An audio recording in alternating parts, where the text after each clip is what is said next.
Chapter 47, باب احترام أسماء الله وتغيير الاسم لأجل ذلك. Respect for the names of Allah and changing one's name for the sake of that. Again, these are all forms to perfect the Tawhid.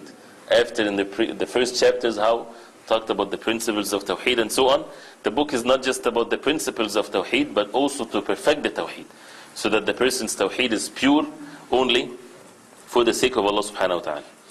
It says it is narrated from أبي شريح رضي الله عنه أنه كان يكنى أبا الحكم فقال له النبي صلى الله عليه وسلم إن الله هو الحكم وإليه الحكم فقال إن قومي إذا اختلفوا في شيء أتوني فحكمت بينهم فرضي كلا الفريقين فقال ما أحسن هذا فما لك من الولد قال شريح ومسلم وعبد الله قال فمن أكبرهم قلت شريح قال فأنت أبو شريح. Abu Shuraih, his nickname, his kunya, was Abu al-Hakam. So the Prophet ﷺ once said to him, Allah is al-Hakam. Abu al-Hakam, al-Hakam meaning the judge. So he said Allah is al-Hakam and his judgment is to prevail. See how the Prophet ﷺ is teaching him, even just a name.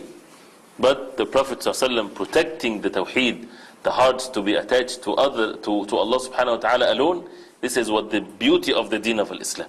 So he told them that Allah subhanahu wa ta'ala is al-Hakam, is the judge, and his judgment is to prevail.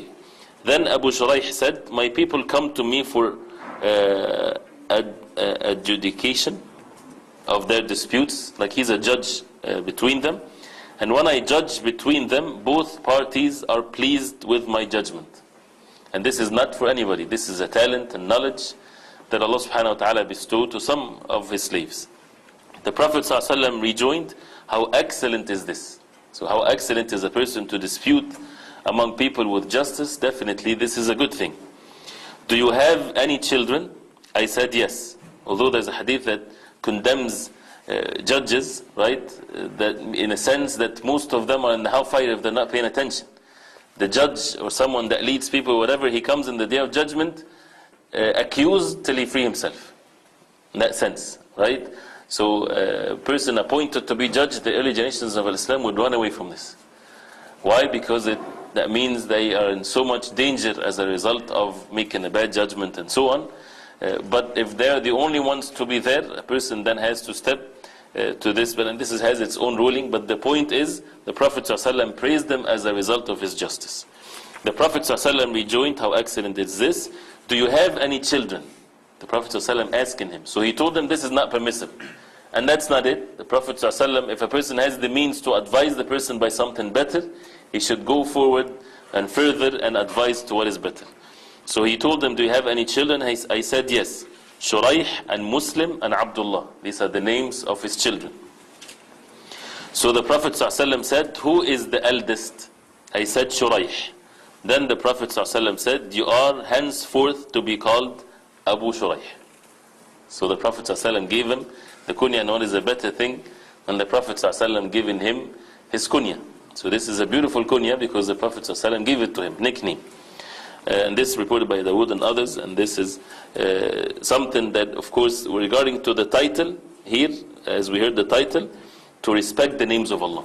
Out of the respect to the names of Allah, that you don't give it to the human beings, even if they don't mean that, but out of the respect, so that the exaltation of Allah subhanahu wa ta'ala is there purely in the hearts. If a person has such a thing, that the person should change it to what is better. And it also shows that al-kunya or nicknames, it's a good thing, right? And it's a practice that it's not just for the Arabs. It's something that we need to practice. And there is nothing better than the culture of the early generations of Islam, right? Some people say, well, this is culture. What is a better culture than the culture of the Sahaba radiallahu anhu, or the early generations of Islam? So what? We need to have the same culture. These were the people who Allah subhanahu wa ta'ala was pleased with, even if it's not religion. Right? So we're not calling one another to follow a culture that is present today. Right? We're calling each other to follow the culture of the companions radiallahu anhum and the early generations of Islam. Even if it's not haram or whatever, because it's not something that is part of the religion. But what is a better culture to adopt and to change step by step? Right? With clothing and so on. When people say this is culture, even if in some clothing it's culture, right? But what is wrong with adopting and changing step by step cultures to be like the culture of the companions radiallahu anhum, even if it's not a matter of the religion. So instead of being busy in the dispute, this culture, I do that, this is religion, yani mashallah, this is good to learn that. But if it's the culture of the companions radiallahu anhum and the early generations of Islam, then this is definitely a good thing. And here, kunya, and this is something even the ulama, they say you do that with your children, young ones, they're not still having any children, you give them the kunya, as the Prophet ﷺ in the hadith of Khalid. Khalid, that this hadith, a person, you read this hadith, you think that Khalid is a grown-up woman, in which the Prophet ﷺ, he called for Khalid, and she came, she was carried, right? She's Khalid, the mother of Khalid, when she is not the mother of nobody. And he gave her a piece of cloth, right? And the funny thing is, I remember one time, a person took this hadith as an evidence, see, women were intermingling with men, right? Because Khalid brought to the Prophet ﷺ. Khalid was a baby, was a girl, right? 3-4 years old, something like this. But because of the name, the mother of Khalid, so they thought it's a grown-up woman. So the thing is, she was called Khalid, right? So this is something that is good. It brings certain meanings into that are responsible. The children, the girl is called something, and the boy is Abu something, right? So that he can have some feeling of responsibilities to raise him in the way that whatever he wants him to be as a good person and so on.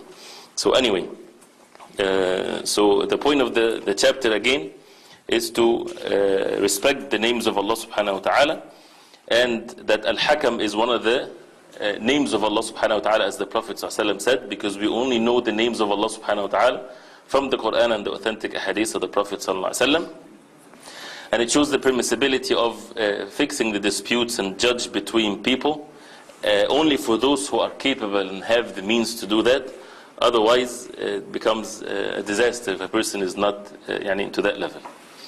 And also that the kunya is to be given to the person with regarding to the eldest of his sons. And also it shows that a person's name can be changed if it needs to be changed. If it has a bad meaning or wrong meaning, then it has to be changed, as even mentioned in other hadiths of the Prophet ﷺ. The relationship to the Tawhid, we heard it, right? Because it makes disrespect to the names of Allah subhanahu wa ta'ala, negates the perfection of the Tawhid.